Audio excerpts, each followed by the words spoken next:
দেখো, দেখেছো দেখেছো, দেখো কত সুন্দর ফ্রুট ফ্লাই। একটু ফুটো করবে না, ফুটো করে যে ফ্রুট ফ্লাইগুলো ঢুকে যায় সেগুলো একটু ফুটো করে ঢুকবে না, যেহেতু ফুটো করে যে ঢুকবে না তার ভেতরে কিন্তু একটু পোকা পাবে না। আর এরকম সুন্দর করে তৈরি হয়ে যাবে টবেই তোমরা কিন্তু দারুণভাবে পেয়ারা ফলন করতে পারবে।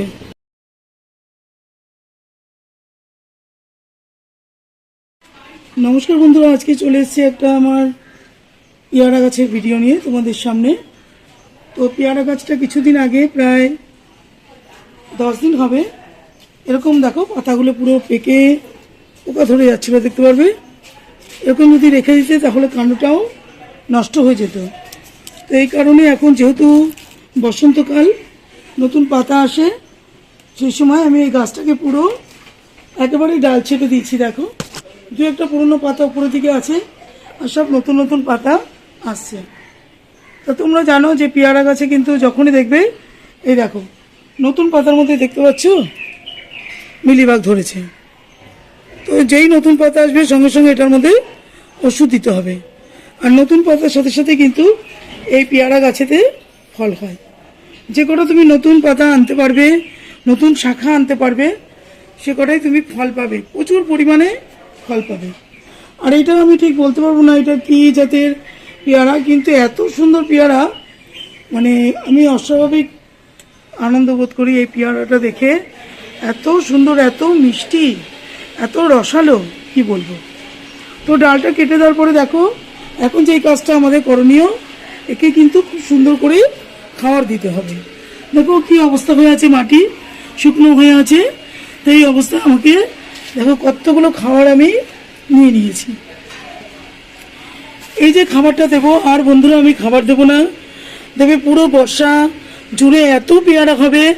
তোমাদের সাথে আমি এটা শেয়ার করব যে কত পেয়ারা আমার আগেও হয়েছে, আর এটা দেওয়ার পরে সব যে কটা শাখা নতুন বেরিয়েছে সব থেকে কিন্তু ফল আসবে, আর প্রচুর বড় বড় সাইজের পেয়ারা হয়।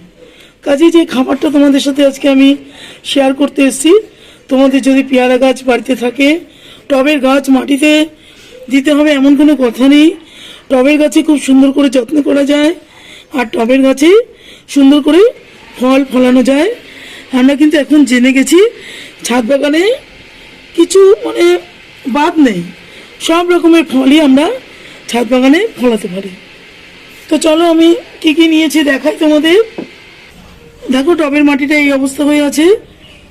আমি ইচ্ছে করে জল দিইনি, যেহেতু আজকে সার দেব, সেই জন্যই আমি এই মাটিতে আজকে জল দিইনি। এগুলো কি করব, সাইড দিয়ে ভালো করে সুন্দর করে কুড়িয়ে কুড়িয়ে পুরো ফাঁকা করে নেব, চারদিকে সুন্দর করে অনেকটা করে ডিপ করে। যদি শিকড়ও কেটে যায় বন্ধুরা, তাতে কোনো অসুবিধা নেই। দেখো এই যে শিকড়টা বেরিয়েছে, দেখেছো, এখান থেকে এই যেগুলো একটু কেটে গেলে অসুবিধা নেই। তো আমি সুন্দর করে এগুলোকে করে নিই আগে। তো বন্ধুরা দেখো ভালো করে আমি এটাকে কুড়িয়ে চতুর্দিকে ফাঁকা করে নিয়েছি। এখানে আমি সারটা দিয়ে দেবো। আর কোরানোর সময় যদি ব্রাউন ব্রাউন শিকড়গুলো তোমাদের ছিঁড়ে যায় তাতে কোনো অসুবিধা নেই, আবার নতুন শিকড় তৈরি হয়ে যাবে। দেখো আমি এর জন্য যে সারটা আমি নিয়েছি, কিন্তু অনেক ধরনের সার রয়েছে, সেটাই তোমাদের সাথে আমি শেয়ার করি। দেখো এখানে কিছুটা আমি হাড় গুঁড়ো নিয়ে নিয়েছি, আর এখানে ভার্মি কম্পোস্ট বেশ 500, এখানে আমি 500 গ্রাম ওজনের ভার্মি কম্পোস্ট নিয়ে নিয়েছি। এখানে অল্প একটু শিংকুচি নিয়েছি, এপসাম সল্ট নিয়েছি, আর একটু অল্প সুফলা নিয়েছি, লাল পটাশও নিয়েছি। এটার মধ্যে এই লাল পটাশটা এখন এটা দিতে হবে, তার জন্য নিয়েছি। আর সর্ষে খোল নিয়েছি, দেখো এখানে বড় চামচে 2 চামচের মতো সর্ষে খোল নিয়েছি। আর এখানে একটু গোবর সারও নিয়ে নিয়েছি, পুরনো অনেক দিনের পুরনো গোবর সার, ওটাও নিয়ে নিয়েছি। আর এখানে কিছুটা নিমখোল নিয়েছি দেখো। আর বন্ধুরা এখানে নিয়ে নিয়েছি দেখো হাফ চামচের মতো বোরন, আর এখানে সিঙ্গেল সুপার ফসফেট 1 চামচের মতো নিয়ে নিয়েছি। দেখো এখানে কিন্তু ক্যালসিয়ামের জন্য এই টিপসগুলো কিন্তু পুড়ে যায়, যেহেতু কচি পাতাগুলো এসছে, এখান থেকে কিন্তু খাবার পাচ্ছে না, এই খাবারটা পুরোপুরি পাচ্ছে না, এর জন্য কিন্তু এই টিপস কিন্তু পুড়ছে। তো কাজেই আমাকে ক্যালসিয়ামযুক্ত কিছু খাবার গাছকে প্রোভাইড করতে হবে। তো আমি দেখো এখানে ডিমের খোলা, বাড়ি যে আমরা ডিম খাই কাঁচা ডিম, সেদ্ধ ডিমের খোলা কিন্তু রাখলে হবে না। তো কাঁচা ডিমের খোলা দেখো এখানে চূর্ণ করে নিয়েছি। তো এটাই 1 মুঠোর মতো, আমি যেহেতু অনেক বড় টব, এটা আমি প্রায় 1 মুঠোর মতো দেখো আমি এইভাবে হাতের মুঠো করে এই ডিমের খোলার চূর্ণ আমি মিশিয়ে নিলাম। তো নিয়ে আমি সবকটা সার খুব ভালো করে এবারে মিশিয়ে নেব।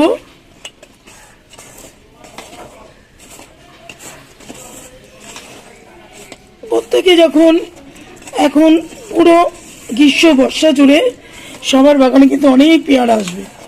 তো এককালীন যে খাবারটা প্রায় তোমাদের টব অনুযায়ী 250, 500 বা 1 কেজি 2 কেজি পর্যন্ত, মাটির গাছ হলে আরও বেশি লাগবে।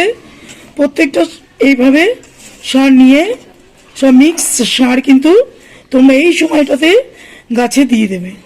তোমার মেশানো হয়ে গেছে। এবার কি করব আমি, দেখো বন্ধুরা, এরকম 4 ধাপ দিয়ে আমি কিন্তু সারটা পুরোটা দিয়ে দেবো। আর আমি দেব না কিছু, গাছকে যখন মাঝে মাঝে তরল সার দেবার প্রয়োজন হবে তখনই আমি এর মধ্যে তরল সার দেব। তো সুন্দর করে আমি দিয়ে দিচ্ছি।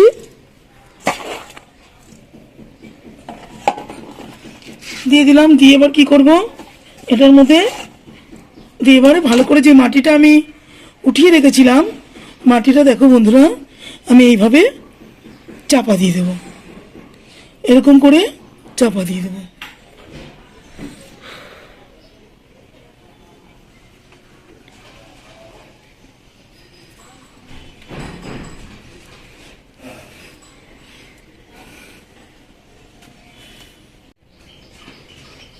তো দেখো বন্ধুরা আমি সুন্দর করে এটাকে পুরো মাটিটা চাপা দিয়ে নিয়েছি।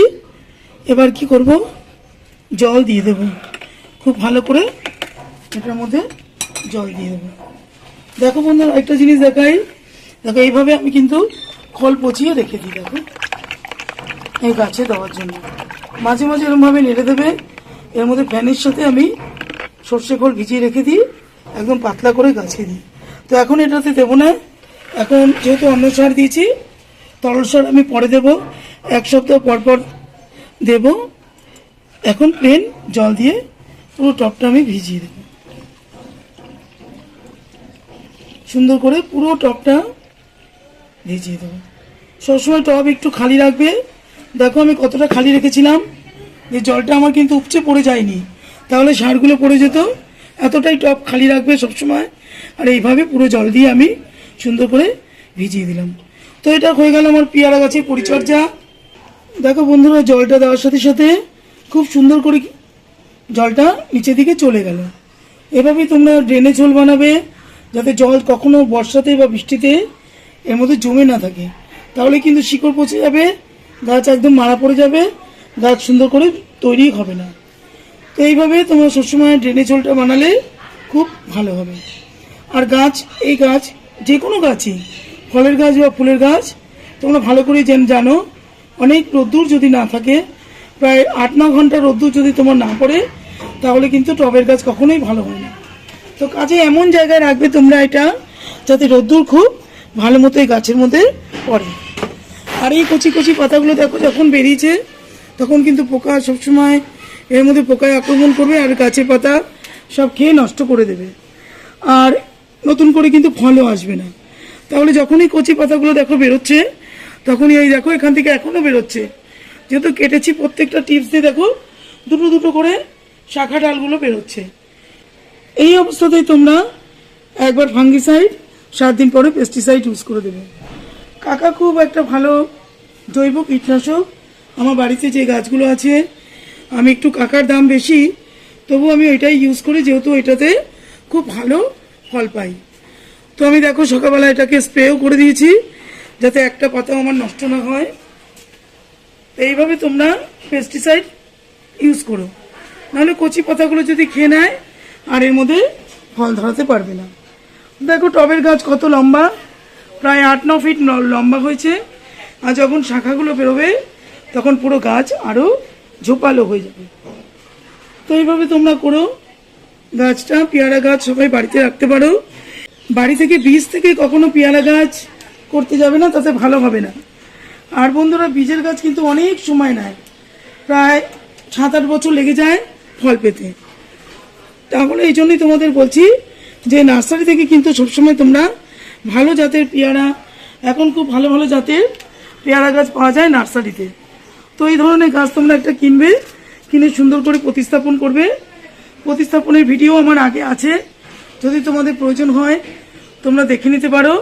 নাহলে আমি আবারও বলছি তোমাদের, গার্ডেন সয়েল নেবে 50%, আর পুরনো গোবর সার যদি হয় 30% নেবে, একটু বালি নেবে আর একটু নিম খোল দিয়ে তোমরা মাটিটাকে প্রস্তুত করে পেয়ারা গাছ বসিয়ে দেবে। যখন দেখবে এরকম নতুন নতুন পাতা ছাড়ছে, তখনই তোমরা যে সারগুলো আমি আজকে তোমাদের প্রয়োগ করে দেখালাম, এই ধরনের টব বুঝে তোমরা পেয়ারা গাছে সার প্রয়োগ করবে। আর মাঝে মাঝে পেস্টিসাইড আর ফাঙ্গিসাইড দেবে, তাহলে আর কিছু করতে হবে না। এভাবে তোমরা পেয়ারা গাছ করো, দেবে প্রচুর পরিমাণে, টবের গাছেও প্রচুর পরিমাণে ফল হয়। তো বন্ধুরা, তোমরা প্রত্যেকে পেয়ারা গাছ এইভাবে বাড়িতে করো, দেখবে খুব সুন্দর টবের গাছে পেয়ারা ফলাতে পারবে। প্রত্যেকটা নতুন নতুন ব্রাঞ্চ দেখতে পাচ্ছ বন্ধুরা সব। যদি তোমাদের ভালো লাগে ভিডিওটা, তাহলে চ্যানেলটাকে অবশ্যই সাবস্ক্রাইব করো, লাইক করো, শেয়ার করো। এই ধরনের ভিডিও আমি তোমাদের কাছে নিয়ে আসতে থাকি সবসময়। তো আজকের মতো রাখবো বন্ধুরা, নমস্কার।